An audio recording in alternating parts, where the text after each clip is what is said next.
Olá pessoal, eu sou o professor Drauzio, essa segunda temporada, aula 13. Nessa aula de hoje eu vou ensinar a criar a tabela de pedido.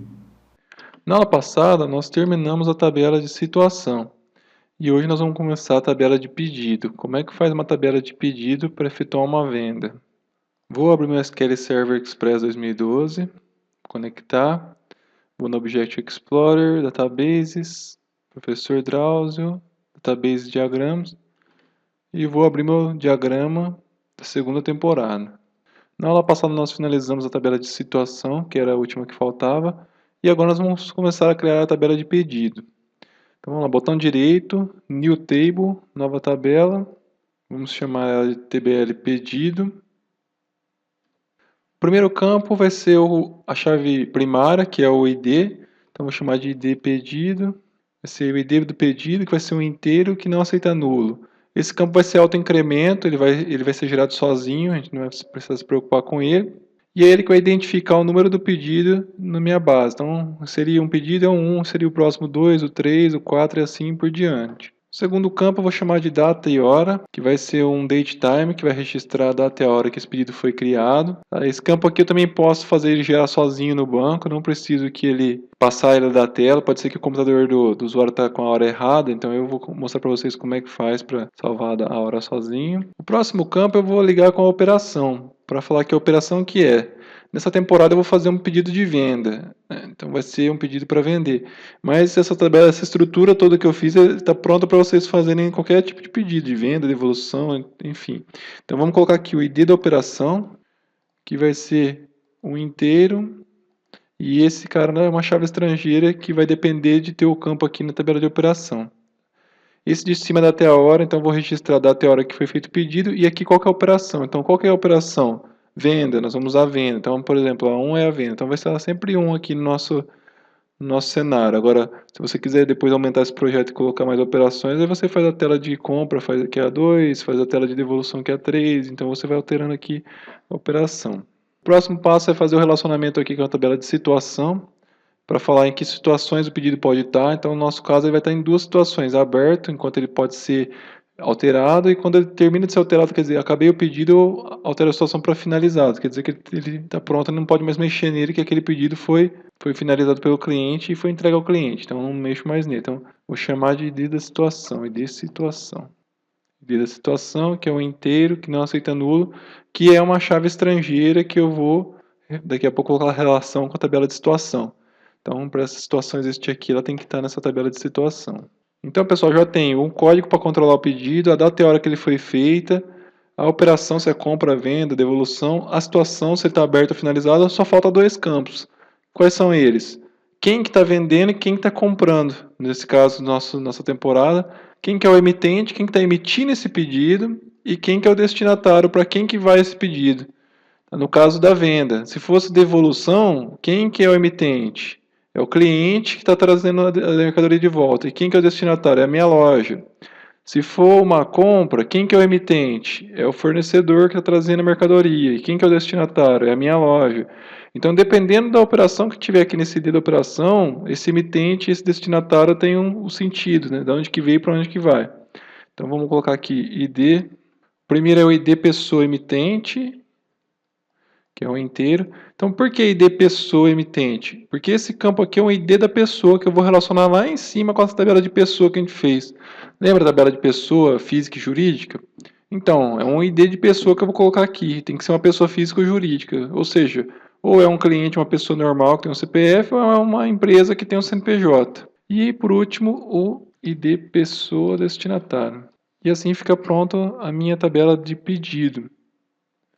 Tenho para quem que vai, aliás, quem que emitiu o pedido e para quem que vai esse pedido. E esses dois campos eles alteram de acordo com a operação. Eu vejo muitas vezes o pessoal cria tabela e fala pessoa filial, ou TBL filial, fornecedor, fabricante, cliente. Então, aí você vai colocando aquele monte de campo aqui, filial, fornecedor, cliente, e sempre fica meia dúzia de campos nulos e você só usa dois. Tá? Então, para evitar esse monte de campo nulo, esse monte de campo que, dependendo da operação, usa ou não usa, você faz assim, você fala pessoa emitente e destinatário, baseado na operação aqui, você sabe onde você busca esses dois caras aqui. Então essa é uma estrutura bem bacana e bem flexível. Vamos fazer agora a configuração.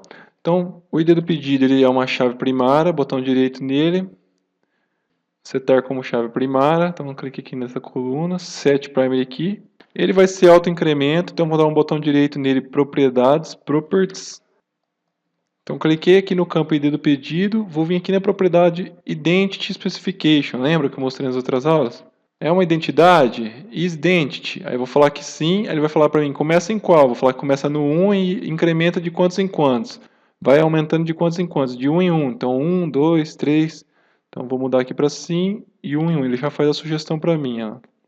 Então esse campo aqui fala que é auto-incremento a coluna. Ela vai se aumentar sozinha, vai se incrementar sozinha, você não precisa se preocupar com ela. Feito isso, está pronta a meu primeiro campo. Então, minha tabela de pedido já tem a chave primária, que é auto-incremento. Notem que todos os campos são obrigatórios, nenhum permite nulo. Ó, nulo é permite nulo? Não, nenhum permite, todos têm que preencher. A data e a hora. A data e a hora você pode mandar da tela, ou você pode informar na Story Procedure, ou você pode colocar aqui um valor default. Então, vou mostrar para vocês como é que coloca valor default aqui. Se você esquecer de informar, ele sempre vai preencher esse campo. Você clica aqui na data e a hora, vai nas propriedades, properties, e aí você vai vir aqui nesse campo, ó. Default value or binding. Valor padrão, default é padrão. Valor padrão ou carregamento, ou a informação que vai ser carregada. O que eu posso fazer aqui? Eu posso colocar assim, ó, get date. Isso aqui é uma função do SQL Server que ele pega a hora do servidor. Então, coloquei essa funçãozinha aqui. Então, toda vez que aqui eu abri e fechei parênteses, ó. Deixa eu dar um espacinho só para vocês verem aqui, ó. Ele ficou junto, né? Mas pode deixar junto, ó. Get date, abre e fecha parênteses. Isso é uma função. Então, toda vez que você inserir registros nessa tabela, esse campo, se você não passar ele, ele vai pegar a data e a hora do servidor atual, naquele momento que você está inserindo. E aí, daqui para frente, se você quiser, você nem precisa informar esse campo quando for inserir. Ele já coloca esse valor por padrão. O que é isso? Valor padrão. Então, sempre que você tiver um campo que você quer deixar um valor padrão, você coloca aqui nessa propriedade. Já fiz a data e a hora. Agora eu vou tratar a operação. Então, vou fazer o relacionamento. Então, vou clicar aqui no ID da operação, vou arrastar ele e vou soltar em cima do ID da operação, da tabela de operação, para fazer o relacionamento. Lembra do relacionamento? Ele fala que é uma chave estrangeira entre a tabela de pedido e de operação. A tabela primária é a tabela de operação. E o campo dentro da tabela de operação que vai guardar os valores é o ID da operação. A tabela estrangeira, ou seja, para onde vai esse campo, tem que existir nessa daqui, ele vai para cá, para a tabela de pedido, no campo ID da operação. Então sempre tem que existir aqui, eu vou pegar esse campo que existe aqui e vou colocar aqui nessa outra tabela. Chave estrangeira, ele mora em outra cidade, ele mora em outra tabela, e ele é um estrangeiro aqui, ou seja, para ele entrar aqui ele tem que existir nessa daqui. Tá certinho, ok, ok. Pronto, já relacionei o ID da operação. Agora o ID da situação eu vou relacionar com a tabela de situação. Vou clicar aqui no ID da situação, arrasto ele, solto em cima do ID da situação aqui da outra tabela. Mesma coisa lá, ele está fazendo um relacionamento entre a tabela de pedido e de situação. A chave primária, a tabela primária onde tem as informações da tabela de situação, e o campo principal, que é a chave, é o ID da situação. E a tabela estrangeira, a tabela de pedido, e o campo é o ID da situação. Então tem que existir aqui para eu poder colocar aqui. Tudo certo, vou dar um ok, ok. Então terminei aqui o relacionamento dessa. Agora eu tenho que ligar essas duas pessoas lá na tabela de pessoa. Então eu vou trazer ela para cá, depois eu organizo esse diagrama. Então aqui eu vou arrastar ela lá para baixo. Ó. Aqui se eu trouxer o mouse bem aqui embaixo, ele vai descendo para mim. Ó. E aí eu vou colocar aquela aqui só para relacionar, depois eu ajeito o diagrama. Então trouxe a tabela de pessoa aqui para baixo. Ó. E agora a pessoa emitente. Primeira coisa, eu vou pegar o emitente e vou relacionar aqui com a de pessoa. Então a pessoa emitente tem que existir nessa tabela de pessoa. Vou relacionar aqui com a tabela de pessoa, porque lembra que sempre vai ter uma pessoa e sempre que existe a pessoa aqui, tem a pessoa física e a pessoa jurídica. E aqui, como eu não sei se o emitente é uma pessoa física ou jurídica, eu venho e relaciono com a pessoa, e aí sempre vai ter se a física ou jurídica.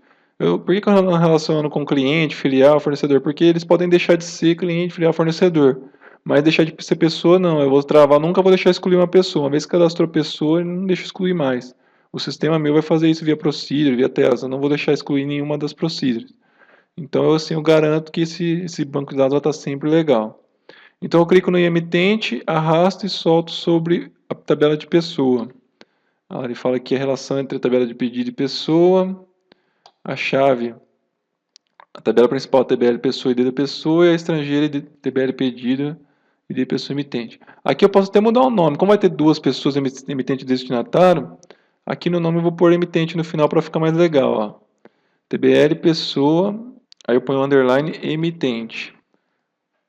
Tá vendo aqui? Eu pus o emitente no final. Porque se eu não colocar a próxima relação que eu fizer com a tabela de pessoa, que vão existir duas, a próxima relação ele vai colocar um aqui. Então, para ficar mais fácil de achar, se eu precisar procurar, eu coloco a palavra emitente aqui. E olha lá, ele está falando que a tabela principal é de pessoa e a estrangeira é de pedido, o campo ID do emitente. Então, o campo ID do emitente, para ele colocar se existir, tem que existir a pessoa aqui no campo ID pessoa. Tá certo? Ok, ok. Relacionou já para mim aqui a pessoa. E agora vamos relacionar o destinatário. Então, vou arrastar o destinatário, vou soltar aqui na tabela de pessoa. Olha lá, mesma coisa, ele colocou genérico aqui, eu vou colocar o nome para ficar mais legal. Underline destinatário. E aí ele fala que a tabela principal é a de pessoa, ou seja, tem que ter uma pessoa física ou jurídica.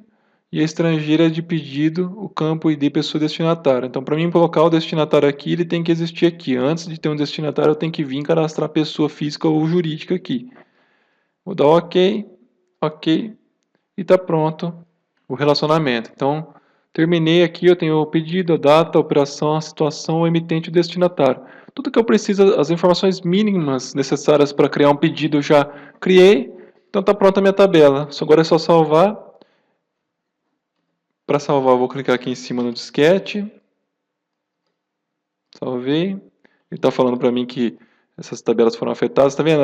É a tabela de pedido que eu criei e todas que foram relacionadas, elas também são alteradas para elas saberem que elas estão sendo relacionadas em outro lugar. Ou seja, se eu apagar alguma coisa dentro delas, eu tenho que verificar antes aqui na de pedido se não está usando esses campos. Por isso que faz essa relação, que é importante essa chave estrangeira. Ela garante que a integridade do banco, garante que não vai deixar apagar um registro que está sendo usado em outro lugar.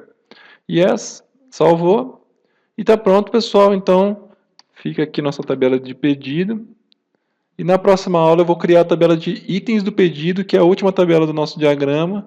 E terminando ela, a gente começa a construir os objetos que vão inserir dados nessas tabelas e consultar dados dessas tabelas. E aí a gente finaliza na próxima aula, então, nosso diagrama do banco de dados da segunda temporada.